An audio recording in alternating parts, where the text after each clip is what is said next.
साथियों से। देखो इतना खूबसूरत मौसम चल रहा है जहाँ मस्त गर्मी हो रही है और देखते ही देखते जो है हम चपेट में आ जाते हैं। बिल्कुल आ जाते हैं। और इस गर्मी के मौसम में भी देखा जाए तो सर्दी खांसी जुकाम बुखार हो जा रहा है। बिल्कुल हो जा रहा है, क्योंकि हम देखा जाए मौसम बदल रहा है। क्योंकि हमारे यहाँ जो ऋतु है ना मंदाकिनी जी, वो भी इतनी सुंदर सुंदर, जैसे बसंत है, ग्रीष्म है, वर्षा है, शरद है, हेमंत, शिशिर ऋतु है।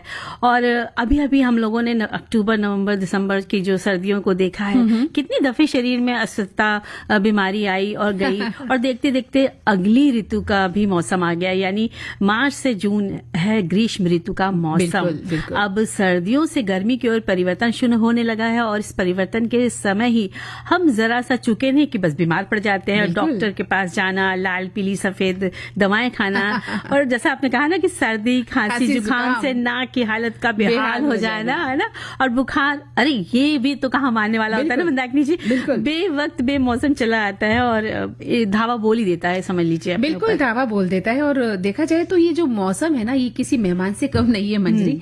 देखा जाए तो उनका स्वागत भी हम सभी खूब करते हैं, क्योंकि हम मौसम के बदलने की कई प्रकार की, जैसे फलों से सब्जियों से आनंद भी उठाते हैं, फसलों से आनंद उठाते हैं। और हमारा शरीर एकदम से आदि नहीं होता किसी मौसम के बदलते ही। तो जैसे ही मौसम बदलता है तो घर की व्यवस्था में भी बदलाव होने लगता है।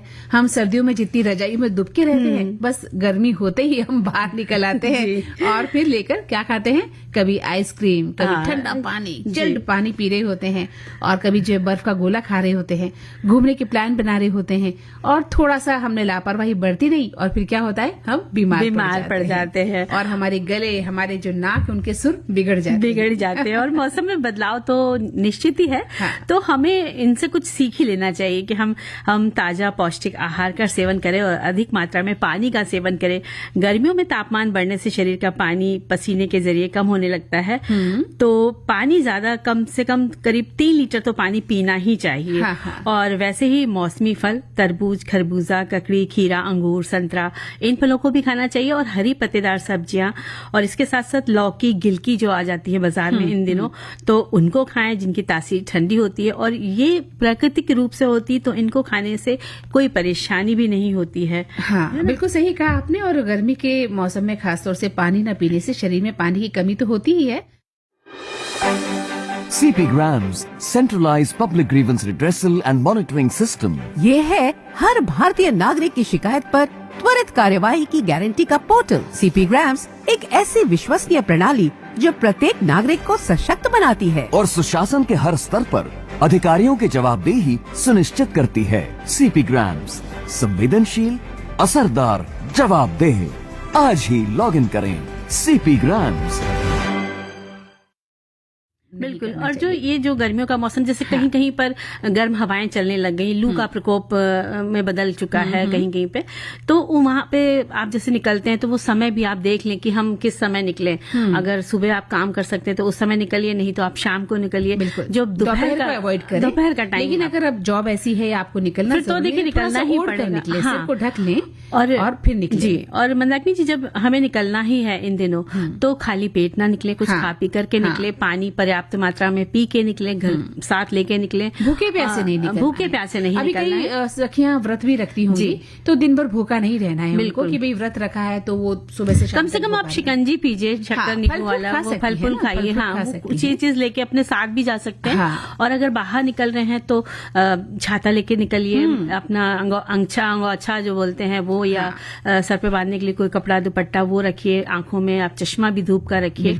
इस तरह की चीजें आप सावधानी लेके निकलेंगे तो जहां पर गर्मी पड़ रही है, जहां पे इस तरह का आपको असर लग रहा है, तो आप बचे भी रह सकते हैं। और ये बात पे कभी ध्यान रखना है आपको कि आप पर्याप्त नींद भी लें, अपना योग और ध्यान जरूर करें, सुबह की सैर भी करें। गर्मी के मौसम में तो आप सुबह अच्छे से निकल सकते हैं, ताकि शरीर ऊर्जावान बना रह सके आपका।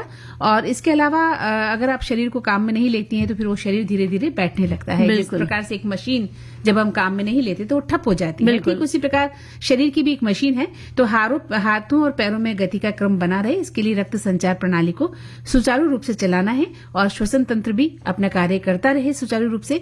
इसलिए एक जगह बहुत देर तक बैठे नहीं रहे, बहुत ज्यादा एसी या कूलर में नहीं रहे, और सोने से भी ज्यादा शरीर की बीमारियों को बहुत ज्यादा संक्रमण हो जाता है, शरीर में बहुत ज्यादा बीमारी जन्म ले लेती है। जितनी जरूरत लगे उतना पर्याप्त ही नींद लें, पर्याप्त नींद की कमी भी नहीं होनी चाहिए, पर्याप्त नींद लें। और अगर आप दिन में सोने के आदी हैं, जो घर में रहते हैं, वो दिन की नींद ले सकते हैं। खाना खाने के बाद थोड़ा तो रेस्ट करने का मन करता है तो आप रेस्ट कर सकते हैं। और इसलिए मौसम का स्वागत जो है अतिथि देवो भव की तरह करें, लेकिन बीमारियों का ना करें है ना। और जिन्हें हम अपनी ही लापरवाही से बुलाते हैं, यानी सावधानी हटी दुर्घटना घटी वाली हालत हो जाती है। और अपने शरीर की स्वच्छता का भी ध्यान रखें और हाथ पैर मुंह के साथ कपड़ों को भी आप रोज साफ करें, धोएं, पहने।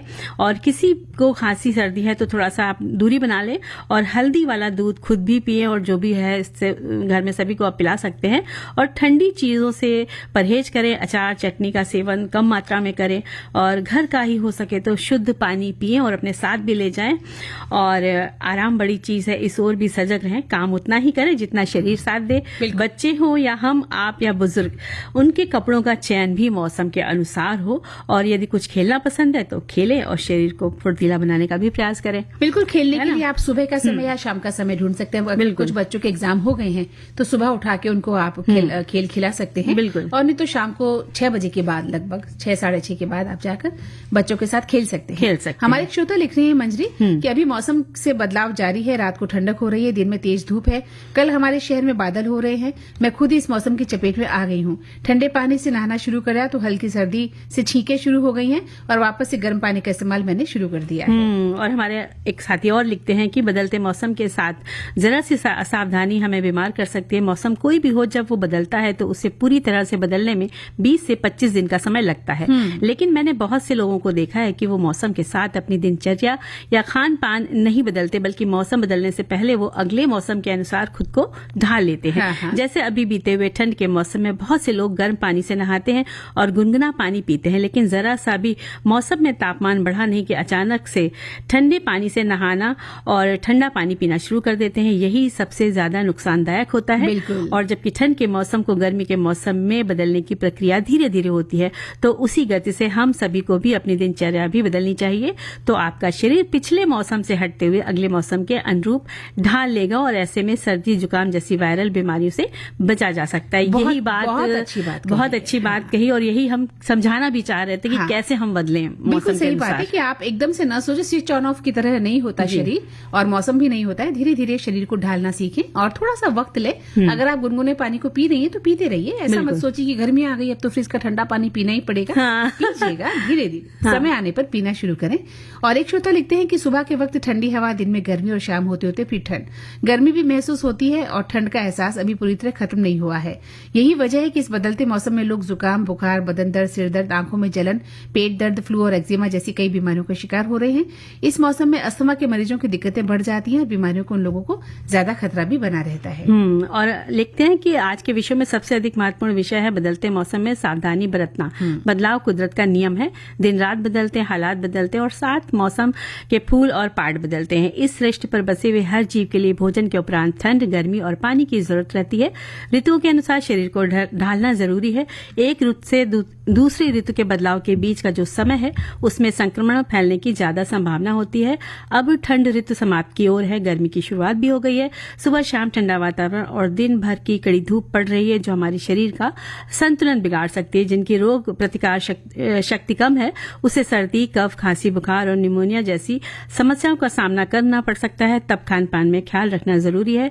इसके लिए गुजराती मुहावरा है, चेततो नर सदा सुखी, मतलब सतर्क व्यक्ति सदा सुखी रहता है। बहुत अच्छी सी बात है। हम भी सतर्क हो जाते हैं जी, एक गीत बिल्कुल। तो हमारा भी बस में नहीं है क्योंकि हमारे सभी सखी और जो सखा है वो हमें सुन रहे हैं और हमारा दिल बल्ले बल्ले उछल रहा है। और हमारा तो संदेश देख के हो रहा है। हाँ बिल्कुल, कितने प्यारे प्यारे संदेश लिखे। लगता है कि एक संदेश को पढ़ा जाए बहुत ही ध्यान से तो शुरू कर दीजिए।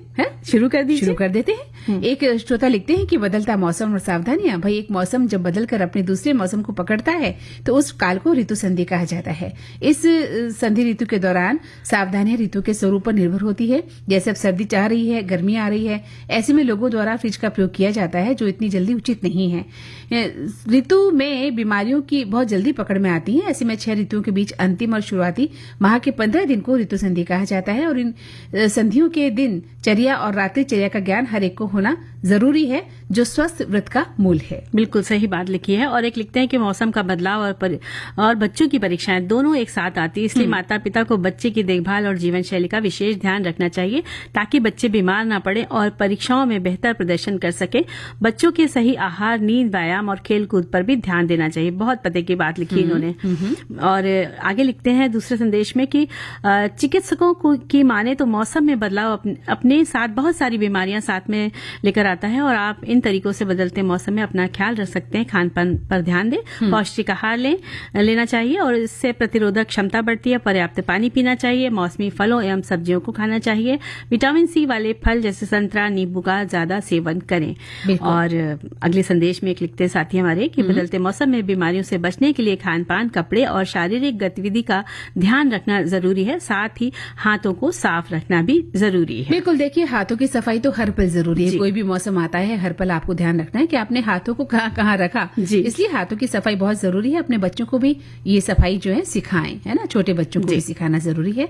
एक श्रोता लिखते हैं कि मौसम बदलने और सावधानी, गर्मी का मौसम हल्की हल्की दस्तक दे रही है। मेरे झारखंड में तो अभी से काफी गर्मी हो गई है और झारखंड के जमशेदपुर से मैं जहां रहती हूं वहां तापमान अभी 30 डिग्री से ज्यादा है। इस मौसम में हमें काफी सावधानी बरतनी चाहिए। सबसे पहले तो हम नया नया पंखा चलाना शुरू करते हैं और वही हमारी तबीयत खराब करता है। पंखे को एक साथ फुल स्पीड पर ना चलाएं, उसकी स्पीड को धीरे धीरे बढ़ाएं। अभी से ठंडा खाना मत शुरू करें, थोड़ा इंतजार करें, फिर शुरू करें ठंडा खाना। और गर्मी के मौसम में हमें अपने खान पान का भी ध्यान रखना होगा। अगर इस मौसम में हम अच्छा खान पान नहीं करेंगे तो हमारी सेहत को पूरी तरीके से नुकसान होता है। एक बात जरूर ध्यान रखिएगा कि पंखे की स्पीड को एक साथ ज्यादा मत बढ़ाइए, थोड़ा थोड़ा करके उसको बढ़ाइए। बहुत सही लिखते हैं। बिल्कुल यार, इनके संदेश को देख के मुझे अपनी कल की बात याद आ गई। कल रात में हम तेज पंखा चला के सो गए तो सुबह जो हालत थी तो बस पूछिए मत, नाक बंद, गला, हालत खराब हो गई थी। दिक्कत है ना। बिल्कुल ये बाकी लालच है, हम थोड़ा सा भी कष्ट सहना ही नहीं चाहते। हमें लगता है मच्छर काटेंगे, गर्मी लग जाएगी। बस समझ लीजिए कि ये जो इनका संदेश था वो सत्य साबित हो गया था, क्योंकि ये बात सच है। हमारी कमजोरियां ही हमें परेशान करती हैं। तो इन कमजोरियों पर थोड़ी बहुत विजय तो हम पा ही सकते हैं, ज्यादा नहीं तो। एक श्रोता लिखते हैं कि हमारे शरीर की बहुत सी प्रक्रियाएं प्रकाश संवेदी होती है और बदलते मौसम में शरीर को मिलने वाले प्रकाश की मात्रा भी परिवर्तित होती है। इसलिए मौसम और ऋतु परिवर्तन होते रहते हैं। थोड़ी सी असावधानी बीमारी का कारण बनती है। संभवतया मौसम बदलने का प्रभाव हमारे सीधे सीधे स्वभाव पर भी पड़ता है। और हमारे और साथी लिखते हैं कि बदलता मौसम और सावधानियां। आज प्रातः मैं जब बहुत जल्दी सैर को गई तो ठंडी हवा से सर्दी लगने लगी। इतने दिनों से गर्मी होने के कारण स्वेटर पहनना बंद कर दिया था, लेकिन आज बाहर फिर से सर्दी का एहसास हुआ और घर आते ही छींकें आना शुरू हो गई। हालांकि अपनी संयमित दिनचर्या के कारण मैं बहुत कम बीमार होती हूँ, लेकिन फिर भी ऐसा बदलता मौसम, कभी ठंड तो कभी गर्मी, बीमारियों का घर है और ऐसे में बच्चे से लेकर बड़ों का ध्यान रखना बहुत जरूरी है, क्योंकि इस बदलते मौसम में सर्दी, जुकाम, बुखार और निमोनिया होना आम बात है, खासकर उन लोगों के लिए जिनकी इम्यूनिटी कमजोर होती है। अतः जरूरी है कि घर का बना ताजा और संतुलित खाना खाएं, नियमित योग या सैर को जाएं, पानी भरपूर पिएं और पर्याप्त नींद लें। बिल्कुल सही कहा। और अब हम एक गीत भी सुन लें। जी, हम लेते हैं और उसके बाद फिर से लौटते हैं। जी, तो इस अंतराल के बाद फिर से स्वागत करते हैं अपने सभी सखियों और सखाओं का। और अब शतरंज खेलना शुरू करें। बिल्कुल खेलना शुरू करें, क्योंकि हमारी आज जो सखी हैं दिव्या देशमुख, वो बहुत ही प्रसिद्ध शतरंज खिलाड़ी हैं। और मंदाकिनी जी, शतरंज एक रणनीति बनाकर ऐसी चाल उसमें चली जाती है कि सामने वाले को अगली चाल, रणनीति किस प्रकार चली जाए इसका अंदाजा लगाना बहुत मुश्किल होता है। और अपने प्रतिद्वंदी के राजा को कैसे शय दें, मतलब वो बच ना सके। और इसमें प्यादे यानी सिपाही, घोड़े, हाथी, विषप, ऊंट, राजा, रानी, यानी शतरंज के खेल में हर खिलाड़ी को 16 मोहरे मिलती हैं। एक राजा, एक रानी, 2 हाथी, 2 ऊंट, 2 घोड़े, 8 सिपाही। ये खेल के एक चौकोर शतरंज की बिसात पर खेला जाता है। बहुत ही प्यारा गेम होता है, लेकिन बचपन में सबने खेला है। दिमागी खेल है और बड़ा मजा आता था जब इस खेल को खेलते थे। तो उसकी भी अपनी यादें हैं खेल की। बिल्कुल, आपने खेला है बचपन में? जी, बहुत बचपन में खेला, अभी भी कभी कभी खेल लेते हैं। क्या बात है, क्या बात है। तो आज हम बात कर रहे हैं दिव्या देशमुख की, जो कि शतरंज की खिलाड़ी हैं और इस सखी विशेष में आज हमारी खास वो है। तो हमारी आज की जो प्रतिभावान शतरंज खिलाड़ी दिव्या देशमुख के बारे में हम बात कर रहे हैं, जिन्होंने महिला ग्रैंड मास्टर और इंटरनेशनल मास्टर का खिताब अपने नाम किया। इसके साथ ही ओलंपियाड में 3 बार स्वर्ण पदक विजेता भी वो बनी हैं। उनका जन्म 9 दिसंबर 2005 में नागपुर के एक मराठी परिवार में हुआ और इनके माता पिता जितेंद्र देशमुख और नम्रता देशमुख डॉक्टर हैं। दिव्या ने अपनी पढ़ाई भगवान दास पुरोहित विद्या मंदिर से प्राप्त प्राप्त की थी। और उनके परिवार में डॉक्टर्स की संख्या ज्यादा है, लेकिन उन्होंने खेल की दुनिया को चुना, महारत हासिल की और चुनौतियों को हराया, रूढ़ियों को तोड़ा और दृढ़ संकल्प के साथ शतरंज की बिसात पर अपनी मोहरें बढ़ाती गई। 5 साल की उम्र में वे अपने पिता के साथ ये खेल खेला करती थी और आज ये उनका प्रिय खेल करियर के तौर पर बन गया। उनका सुनहरा सपना 7 वर्ष की उम्र में रंग लाया जब उन्हें पहला राष्ट्रीय पुरस्कार मिला। और इसके साथ ही एशियाई स्कूल शतरंज चैंपियनशिप में स्वर्ण पदक उन्होंने जीता और युवा ऐतिहासिक FIDE ऑनलाइन शतरंज ओलंपियाड 2020 की विजेता टीम का हिस्सा भी रही थी और 2021 में भारत की 21वीं महिला ग्रैंड मास्टर भी वो बन गई। एशियन यूथ शतरंज championship, Commonwealth games, Tata steel India शतरंज चैंपियनशिप के महिला रैपिड वर्ग में जीत के साथ दिव्या देशमुख भारत की उभरती प्रतिभा खिलाड़ी बन गई। दिव्या की वर्ल्ड रैंकिंग 1055 है और वे लगातार सफलता की ओर बढ़ती जा रही हैं। दिव्या जितनी खूबसूरत हैं उतना ही उत्कृष्ट खेलती भी हैं, यानी ब्यूटी विद ब्रेन की शानदार मिसाल है। तो दिव्या ने कई पुरस्कार भी मंजरी जीते हैं, अपने नाम किए हैं और भारत का गौरव भी उन्होंने बढ़ाया है, जिनमें 2022 की भारतीय शतरंज चैंपियनशिप और इस वर्ष के ओलंपियाड में कांस्य पदक उन्होंने जीता। 2024 तक वो भारत में दूसरी रैंक वाली महिला शतरंज खिलाड़ी हैं। 2023 में उन्होंने अलमाटी में उन्होंने एशियाई महिला शतरंज चैंपियनशिप जीती और वहीं टाटा स्टील इंडिया शतरंज टूर्नामेंट में उन्होंने कई खिलाड़ियों को हरा भी दिया। और 2024 में दिव्या शारजा चैलेंजर्स चैंपियन थी। एक बड़ी ओपन टूर्नामेंट जीत से उन्हें अगले वर्ष शारजा मास्टर्स में स्थान मिला। दिव्या देशमुख के अनगिनत पुरस्कारों की लिस्ट है। ऐसी प्रतिभावान बेटियां देश का गौरव बढ़ाती हैं और सभी को प्रेरित भी करती हैं। अगर आपके अंदर प्रतिभा है तो मेहनत, अभ्यास, धैर्य और लगन के साथ हमेशा जुनून से भरी रहे और अपने आपको कैसे निखारना इस ओर अपनी नजर बनाए रखें तो एग्जाम का फीवर भी हावी आपको नहीं होगा। अपने नोट्स तैयार करें, संभाल कर रखें, भूल कर भी मित्र को ना दे कि मिस हो जाए। परीक्षा के दिनों में शांत चित्र है, पढ़ते पढ़ते थक जाए तो संगीत सुने, टहल लें, किसी से गप कर लें, हल्का सा महसूस हो जाए तब फिर आप पढ़ाई शुरू कर सकते हैं। और समय का सदुपयोग करें, रिवीजन करते रहें और घड़ी रखकर प्रश्न हल करने की प्रैक्टिस बहुत जरूरी होती है और अपने आत्मविश्वास को बनाकर रखें। परीक्षा जो है वो शांत तरह से दे और अपनी क्षमताओं पर भी भरोसा रखना बहुत जरूरी होता है। और परीक्षा के बाद अपने अनुभवों को मित्रों से बता सकते हैं, घर में बताएं। परीक्षा के नाम से डरे नहीं, इसलिए ईमानदारी से पढ़ें, क्योंकि जो आप पढ़ रहे हैं वो आपके अपने ही लिए भावी जीवन को मजबूत करने की एक राह होती है और करियर चुनने में भी आसानी होती है। और जो भी एग्जाम देने जा रहे हैं उसकी तैयारी बाकायदा करें। और जो नोट्स देने की बात है मंदाकिनी जी, तो एक बार मेरे साथ ही ऐसा किस्सा था कि हमारे फाइनल एग्जाम होने से पहले 1 हफ्ते पहले एक लड़की ने नोट्स मांग ली, कुछ कंप्लीट नहीं था तो उसने स्कूल की कॉपी मांग ली, क्लास वर्क कॉपी, तो मैंने दे दी। तो वो लास्ट में जब 2 दिन पहले मैंने मांगी तो वो खो गई। अब मेरे लिए बड़ी परेशानी, लेकिन उसको समय तो खैर मैंने डांट मार दिया, लेकिन घर आई तो मम्मी को बताया, बोली अब तुम कैसे पढ़ोगी। तो मैंने कहा नहीं, मेरे पास ऑलरेडी एक मैं रफ कॉपी में बनाती थी, उसमें लेसन वाइज में लिखा करती थी क्वेश्चन आंसर याद करके, तो वो मेरे पास पूरी डुप्लीकेट कॉपी तैयार है, तो मुझे कोई दिक्कत नहीं हुई। तो ये तरीका भी बहुत अच्छा होता है। हो जाती है। आपने उसकी मदद करने के लिए कॉपी तो दे दी, लेकिन उसने उसको सीरियसली नहीं लिया। तो मेरा कहने का मतलब यहाँ पे यही है कि आप ऐसे पढ़ाई करें कि एक नोट्स आपका ऑलरेडी बना रहे तो आपको आसानी, एक कॉपी आपके पास रहनी चाहिए। लिख लिख कर अगर हम उसको पढ़ते हैं तो हमें अच्छे से याद भी हो जाता है और हमारे पास मैटर इकट्ठा हो जाता है, ताकि परीक्षा के दौरान एक सरसरी निगाह डालने की जरूरत होती है और हमें पता होता है कि हमने इतना लिखा है, इतना पढ़ा है, तो हमें याद तो है कम से कम। बिल्कुल। तो एक तो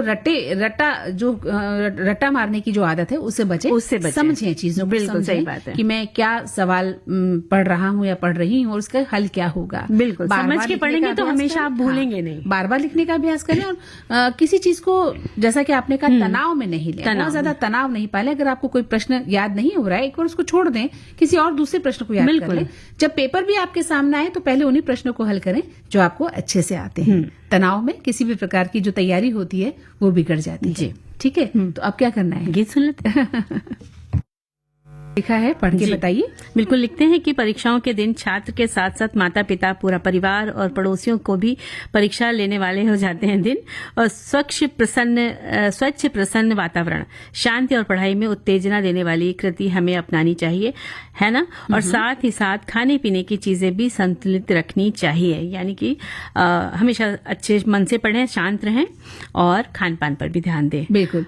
एक श्रोता लिखते हैं कि परीक्षा का दिन हमारे जीवन का एक अनिवार्य हिस्सा है। जो हमें हमारी क्षमताओं का एहसास कराता है और ये दिन हमें सिखाता है कि डर को पीछे छोड़कर आत्मविश्वास के साथ आगे बढ़ना होगा, सफलता की ओर कदम बढ़ाना होगा। क्योंकि अगर परीक्षा से डर के बीमार हो गई तो जीवन में आगे जो बड़ी बड़ी परेशानियां आने वाली उनका सामना हम कैसे करेंगे। तो पूरे आत्मविश्वास के साथ परीक्षा का सामना करें और पेरेंट्स बच्चों को डराने और डांटने की बजाय उन्हें समझाएं कि तुम शांत मन से अच्छे से परीक्षा दो, बस अपनी पूरी कोशिश करो, बाकी तुम्हें चिंता नहीं करनी है। बिल्कुल। और इसके आगे लिखते हैं कि परीक्षा के दिन हम भी अध्यापन से जुड़े थे, अध्यापक रहे हैं, अतः परीक्षाओं में हमें भी बहुत तनाव रहता था। कभी सुबह तो कभी दोपहर तो कभी शाम की परीक्षा में ड्यूटी, और ड्यूटी ना हो तो परीक्षा संबंधी अन्य बहुत से कार्य होते थे। परीक्षाएं आसानी से संपन्न हो जाए, सब स्टाफ यही चाहते थे, क्योंकि हमारे स्कूल में बोर्ड का सेंटर रहा करता था। फ्लाइंग आती रहती थी, हमेशा यही डर रहता था कि कहीं किसी तरह की कोई लापरवाही ना हो जाए, क्योंकि बाहर से स्टाफ आता था और बच्चे भी बाहर के होते थे, तो बहुत सतर्क रहना होता था परीक्षा के समय। बिल्कुल। तो अब हमें सतर्क हो जाना है, क्योंकि एक प्यारा सा गीत इंतजार कर रहे हैं और कई बार पढ़ने का मन भी नहीं करता है ना। वही कह रहा है ये गीत भी। विविध भारती पर धूम मचा रहा है हेलो फरमाइश। मुद्दत से दूर थे तुम हम, एक जमाने के बाद मिलना अच्छा लगा।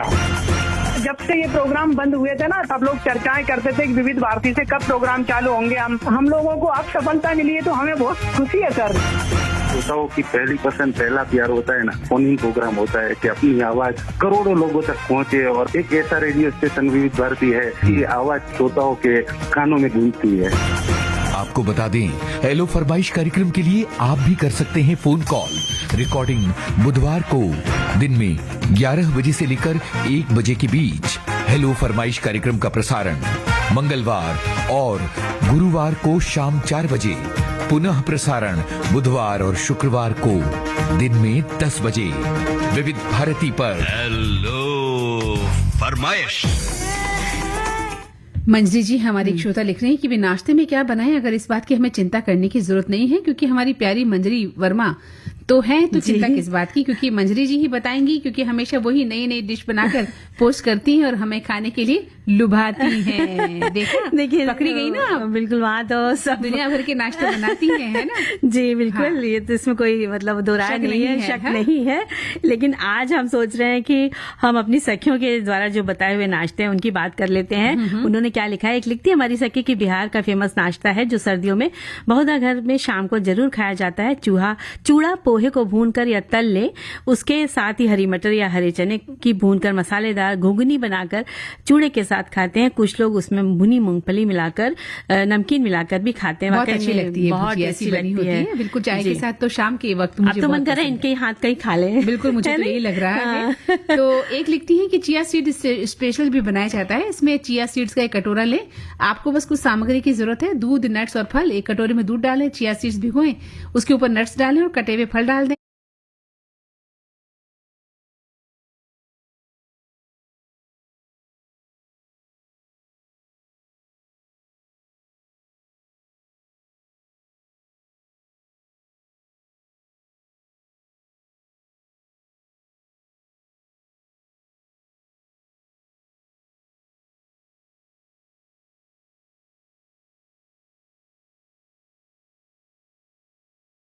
आप स्वाद बढ़ाने के लिए शहद भी मिला सकते हैं। कटोरे को रात भर रेफ्रिजरेटर में रखें और सुबह स्वादिष्ट सेहतमंद खाने का आनंद आप ले सकते हैं। और हमारी एक सखी लिखती है कद्दू लौकी घिया के पराठे। कद्दू को घिस लें। अब गेहूं के आटे में घिसे हुए कद्दू, नमक, कटी बारीक प्याज, हरी मिर्च, अदरक लहसुन का पेस्ट, अजवाइन, मंगरेला और थोड़ा सा तेल मिलाकर इसे मुलायम आटा गूंथ ले। इसके पराठे सेक ले। गर्मियों की सुबह में आप इसे पुदीने, आम की खट्टी मीठी चटनी या दही के साथ नाश्ते में ले सकते हैं। ये नाश्ता आपको पेट भरने के साथ पूरे दिन को में आपको स्फूर्ति दे देगा। और कद्दू की जगह बीटरूट, गाजर भी किसकर मिला सकती हैं। सिर्फ प्याज भी इसमें बारीक काट सकते हैं। मतलब इसके आप करारे पराठे सेक कर बनाकर खा सकते हैं। बिल्कुल सही कहा। और एक लिखते हैं कि सुबह का समय हर समय किसी जल्दबाजी में भरा हुआ होता है, क्योंकि हर कोई अपने स्कूल, कॉलेज, ऑफिस या काम पर जाने के लिए तैयार होता है। और ऐसे समय में सबसे अच्छा नाश्ता, सुबह का हेल्दी नाश्ता बनाना आपके लिए बहुत मुश्किल होता है। तो नाश्ते का इंतजाम आपको हमेशा अपने परिवार के सदस्यों का सेहत का लाभ देखते हुए ही बनाना चाहिए। तो वहीं एक लिखते हैं कि सर्दियों में आप आने वाले मटर है, सब्जी है, पराठे हैं, कई चीजों को मिलाकर खाते होंगे। क्या आपने कभी इसका चीला ट्राई किया है, इसका स्वाद बहुत ही बढ़िया लगता है, झटपट बनकर तैयार भी हो जाता है। तो सुबह चाय के साथ कुछ मजेदार खाना चाहते हैं तो सिंधी कोकी ट्राई कीजिए, इसका स्वाद आपको खूब भाएगा। इसको बनाना बहुत आसान है और ब्रेड रोल को सॉस और हरी चटनी के साथ खाया जाए तो इसका स्वाद भी बेहद उम्दा लगता है। वैसे इसे आलू की मदद से तैयार किया जाता है, लेकिन आप चाहें तो इसके मनपसंद फीलिंग के साथ इसका मनचाहा स्वाद पा सकते हैं। कई बार खाने के बाद रोटियां बच जाती हैं, ऐसे में परेशान होने की जरूरत नहीं है। सुबह के समय फटाफट हेल्दी और टेस्टी नाश्ता बनाने के लिए आप बासी रोटियों का इस्तेमाल कर सकते हैं। ब्रोकली की सब्जी, सलाद, सूप के तौर पर उपयोग कर सकते हैं। अंडे और ब्रोकली को मिलाकर भी हेल्दी नाश्ता बनाया जा सकता है। सूजी के अप्पे भी बनाए जा सकते हैं, साबूदाने के अप्पे और चावल के अप्पे भी बनाए जा सकते हैं। बिल्कुल, बहुत अच्छी सी बात लिखी है। और एक लिखते हैं कि नाश्ते में क्या बनाएं। पोहे और देसी घी का आटे का हलवा। पोहे और देसी घी का आटे का हलवा मेरे घर में तो मेरे बेटे को, मुझे यही बहुत पसंद आता है और यही हम अधिकतर बनाते हैं। उपमा मुझे पसंद है तो वो मैं कभी कभी बनाती हूँ सिर्फ अपने लिए, और घर में कोई नहीं खाता। अब तो कभी कभी छुट्टी के दिन कभी मटर आलू के कोफ्ते, कभी मिर्ची बड़ा, कभी कचौड़ी, लेकिन साथ में हलवा जरूर बनता है। इन दिनों सीजन है तो कभी गाजर का हलवा बन जाता है। तो मंदाकिनी जी, एक हम रेसिपी बता देते हैं, मैदे के कटलेट। अच्छा, आलू मैदे के, हाँ, आलू मैदे के कटलेट है। इसमें लेना है कि आप, और पोहा और जलेबी इनको पसंद है। क्या बात है। तो अब हमें क्या पसंद है? और हम अपने श्रोताओं से बिल्कुल नाराज नहीं है जी, नहीं, बिल्कुल लेकिन नहीं। हाँ, अब वक्त जरूर हमें ये कह रहा है कि अब हमें चलना चाहिए और सबको सबसे विदा लेते हैं। तो सभी को मंजरी वर्मा और मंदाकिनी जोशी का नमस्कार।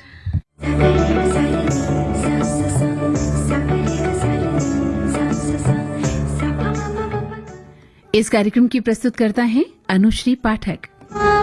सखी सहेली।